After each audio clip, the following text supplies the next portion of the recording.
Hi guys, this is Ashley. Welcome to my channel. Today's video is going to be my top 5 best books of 2018 so far. I really don't know what I'm going to title this, but let's get right into it. These books are in no particular order. First, I want to talk about The Last to Let Go by Amber Smith. This is a book following Brooke Winters, who comes home one day and she sees ambulance and police surrounding her building, and she starts to feel with panic. She thinks this is the day that she's going to come home and find that her mother is dead at the hands of her father, but she finds out that her mother stabbed her father and her father has died. And this is a book all about the psychological effects of children living in homes with domestic violence, and how domestic violence is a cycle because both of her parents grew up in households with domestic violence and they themselves became abusers and victims, dealing with having to let everything go that's weighing you down so that you can move on and live life to your fullest potential. And I really loved this book so much it broke my heart.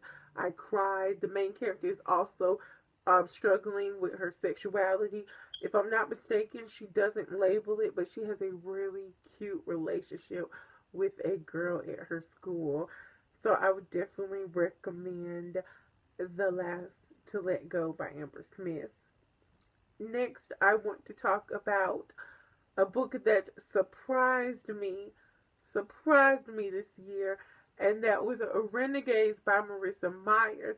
I'm really not a fan of superheroes at all. I don't really watch like the MCU or anything like that. So when I picked up this book, I did not really have high hopes for it. It was just that I saw it in the library and I recognized Marissa Myers. But I flew through this book at a ridiculous pace, especially because it is 500 and it's over 500 pages, but it is a super big book. But I flew through it. We follow Nova, who is a villain, and for a long time villains ran the society, but then the Renegades, the superheroes, overthrew overthrew the villains, and something happens to Nova's family at the start of the book, and so she is seeking revenge from the Renegades while she is infiltrating their system to bring them down from the inside. She meets Adrian, who is a renegade, but also the son of two of the original renegades, which the city looks on like gods. And I was at the edge of my seat waiting for the reveal to happen. It was action packed. I cannot wait for Arch Enemies, which is book 2 in the trilogy. But this book is so good. So if you're a superhero fan, I think you're going to love it. And if you're not, I think you'll love it too. So next I want to talk about Warcross by Marie Lu. Warcross follows Amika Chen, who lives in this world where there is a virtual reality game called Warcross that everybody is addicted to playing. Some people prefer to be in Warcross to their actual real world lives, and she is a hacker and a bounty hunter. She goes after people who cheat and abuse Warcross, and one day she accidentally hacks herself into the Warcross tournament, and she thinks that she's going to get in trouble for this because she has a lengthy rap sheet, and instead the creator of Warcross, Hido Tanaka, asks her to do an investigation because there is a big major like name hacker who is trying to bring down Warcross.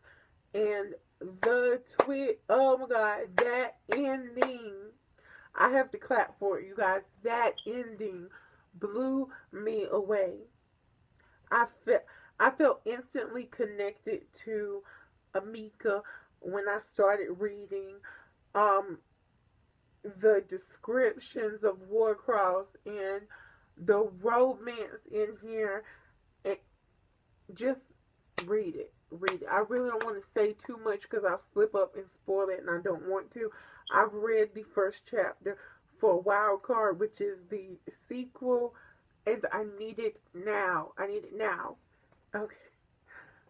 Let me stop. So, the next book that I want to talk to you guys about is The Gentleman's Guide to Vice and Virtue by Mackenzie Lee.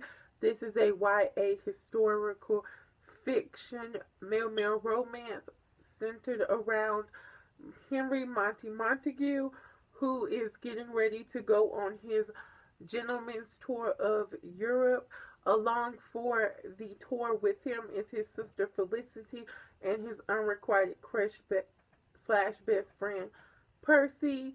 And I feel like I've talked to you guys' ear off about Gentleman's Guide to Vice and Virtue, but I loved that it was so fast-paced. It is another big book, but it goes by so quick. You don't, when you finish reading, you're like, what? That's it? I need more. Even though it is a 510-page book, the descriptions are amazing. The character development as a whole, the romance, I just loved it. I loved everything about this book. It was perfect. So please go out and read it. I'm pretty sure I've talked to you enough about Gentleman's Guide. And the last book I want to talk to you about today is Brave by Rose McGowan. This is Rose's memoir, all about her life from being born and raised in a cult to working on charm to her soul at the hands of Harvey Weinstein. This book was very powerful, and I have not been able to stop thinking about it since I read it back in February. I would say go read it. It would change your life forever, but trigger warnings for assault, definitely. So those are my 5 best books so far in 2018. If you like this video, please give it a thumbs up. If you want to, you can follow me on all of my social medias. They are linked in the description down below. Think about subscribing and hitting that bell button so you'll be notified when I upload new content. And as always, until we meet again,